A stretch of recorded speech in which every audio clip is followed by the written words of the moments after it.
Hi y'all, welcome back to another Fiberartsy Reads book chat. We're gonna do a weekly wrap up. First week of August is already gone. Can you believe it? So let's dive right in. I'm gonna hop right to it. So the first thing that I finished for the week was Hell's Princess, The Mystery of Belle Gunness, Butcher of Men by Harold Schechter. This I read for the Smoky Spark Bitch Readathon to fulfill the prompt to read a book based on a true story or a true crime story.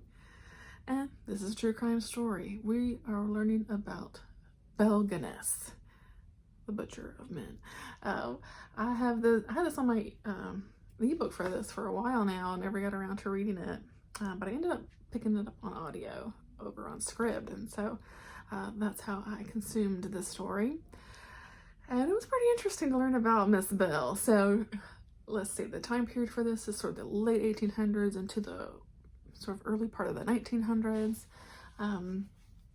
Belle was an immigrant from Norway, and she settled here in the U.S. She ended up marrying Mr. Gunness, and they settled in Indiana, I'm pretty sure, and had a farm, things like that.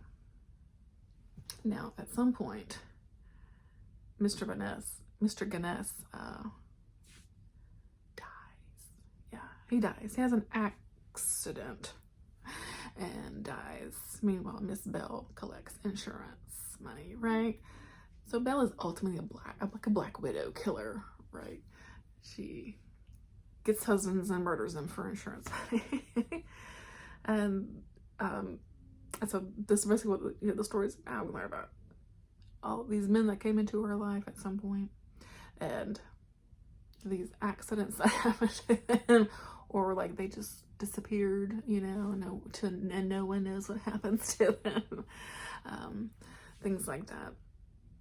So it was super interesting. And yeah, she even like killed one of her own daughters. I mean, she was not a nice lady, to say the least. So this first part of the book, we were learning about Belle, the murders, and the people that came in and out of her life, and all that kind of stuff. And the second half of the book documents a court case because Miss Belle, I call her Miss Belle, I don't know why, she actually died in a house fire along with a couple of her children, actually, sadly. And there was a man who was charged with arson of setting this fire. But it was interesting is because after this fire that's when they discovered all these bodies in the cellar and they've been like hacked to bits. And that's when they learn a little bit about Miss Gunness, okay? And so it was definitely pretty interesting.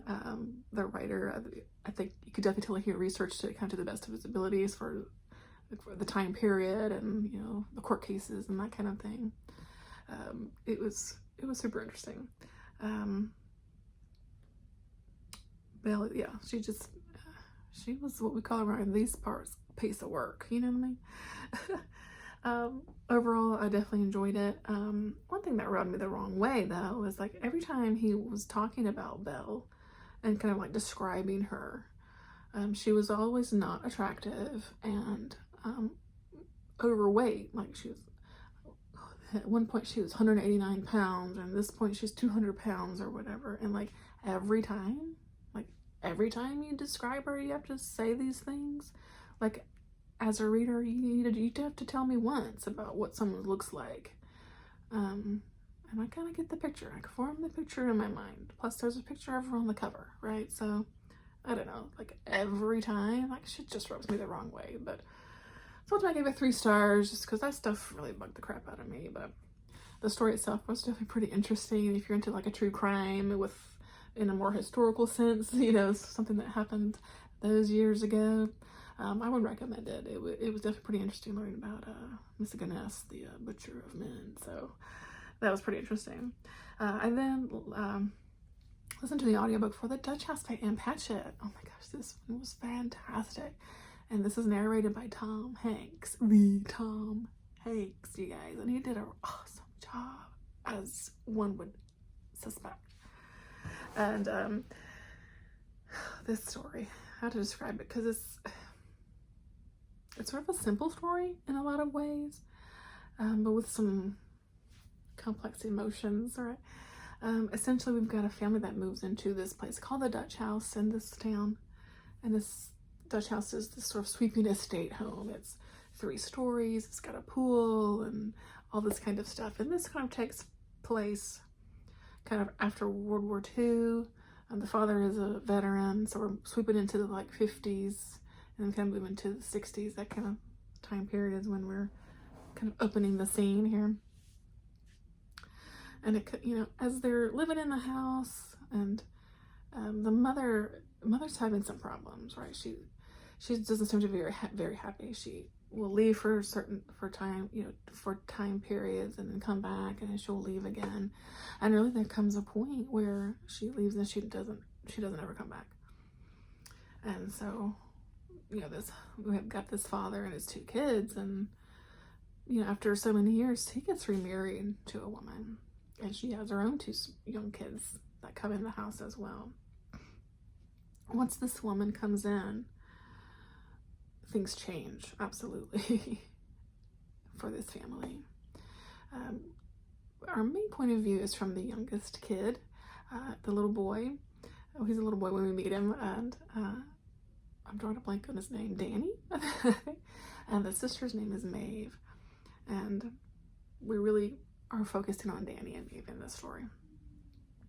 And we grow up with them. We come with them all through, you know, till they're adults and grown, and we learn about, you know, some family secrets, some deep-seated feelings, and that really all sort of culminate from them moving into the Dutch house, right?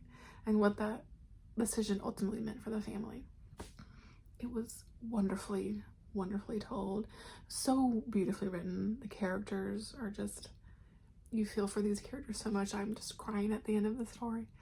And oh gosh, if you've not read this one yet, it's so good. If you like a sort of more quiet story that's really just focusing on this family, it's not like overly dramatic or anything like that. It's you know, it's just a story. It could be a family, you know, it could be your family, that kind of thing. It's I really loved this. So I highly recommend, and I gave it 5 stars. And then I dove into a short story by Margaret Atwood, one of my favorite authors.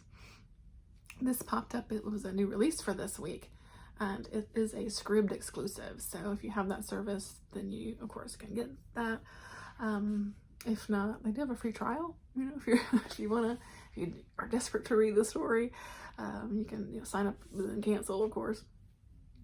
But like I said, it's just a short story, so I won't say too much. But it's a semi-autobiographical story about Atwood and her husband, a time period that they spent living in France, and these 2 men that they, I guess, met while living there, and they are sort of like war veterans, and just how they all interacted together. I won't say too much, just a short story, but as an Atwood fan, I appreciated it and enjoyed it, and would recommend if you're an Atwood fan. So that's all I'll say about it, but it was good. It was enjoyable. The audiobook was just like 50 minutes, you know, it was a short and sweet.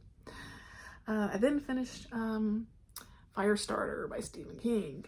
This is for the sort of Stephen King read-along that we're doing over on Brad Proctor's Discord. I'll link his channel below, and I'll also link Kelly, Hooked on Books. She sort of has taken the helm of you know, choosing our books for us and all that kind of thing, and it's been fun so far. Now, Firestarter is of course a story I'm very familiar with, having, you know, seen the movie a bunch of times growing up. And I say growing up, but even, you know, into adulthood. It's something my husband and I like to enjoy. We have this running David Keith joke and things like that. Anyway, and so my point was, I'm familiar with the story of Firestarter, right? So I was excited to read the book finally, and I have this book, but I didn't bring it up. I'm sorry. It's Firestarter, right? I have my Stephen King books downstairs, is my point of that, saying that. Random. Okay, moving on. And I came away a little disappointed with this one, sadly, but the overall gist of the story is there, though. We've got Charlie and Andy in the beginning. They're on the run from the shop because, you know, Charlie, who's the father, not Charlie, Andy, who's the father, and his wife were part of these experiments where they took this drug and all this kind of stuff, and they gave them these powers, right? And they ended up getting together, getting married, and they had this child who was little Charlie, right? He's like 6 or 7, I think. And the shop has discovered that they've had this child, and they're like, ooh, that probably wasn't a good idea for them to get together, kind of thing. We must get them. And so that whole, where they're, you know, on the run and all that. And then they do, of course, end up getting captured by the shop and all this stuff. If you know the story, it follows the story. But of course, with just a little more because it's a book, right? I enjoyed that first bit of them on the run. And then, you know, once they get to like the shop, or, you know, whatever, man, the story just dragged down for me. And this, so if you broke the book up into like 4 quarters, this like 3rd quarter was like, whoa. I was deregulating. I was a little bored. You know, I was getting information that I was like not even interested in, and like, why are we even being given this information? Oh man, I was struggling through this, and the ending was wonderful, so it kind of brought me back to it. But man, like I said, I was struggling with this sort of later middle part, and you know, this is an older Stephen King, and I forget the year, but maybe 80 or something. It's an older one. So of course we get some of the standard language, R word, N word, and of course his ever so present how he talks about fat people into so much detail at all these points throughout the book. And I just don't like that stuff. I don't care if it was written that long ago. I can still say that I can still read it in 2021 and say, gosh, blah, I don't like it. So, ultimately, I ended up only with like a 2.5 stars.